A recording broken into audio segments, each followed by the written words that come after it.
There's personal finance for the masses. This is not personal finance for the masses. Probably because of that, we knew coming home from the mountains that no bank was going to give us a loan to buy property or to buy a house up in Winter Park, which is where we were looking. Yeah, it's kind of interesting. When we we're up there, we're looking at property. We're fantasizing about buying a house. We're thinking about, we're going to build a vacation home. We're successful, two young, gay, successful people. We can afford and we can build a house up there, no problem. But I think it was on the drive home that we started to really talk through it.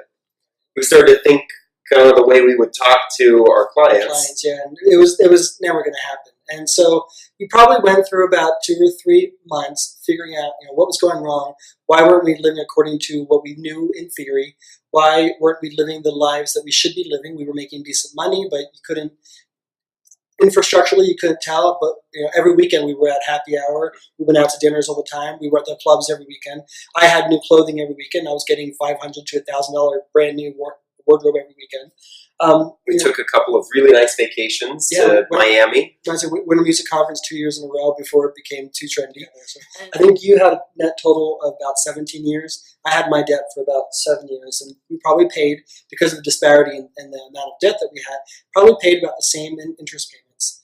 And we had shortly realized after being together for about a year that we were paying about $10,000 worth in interest payments a year to the credit card company.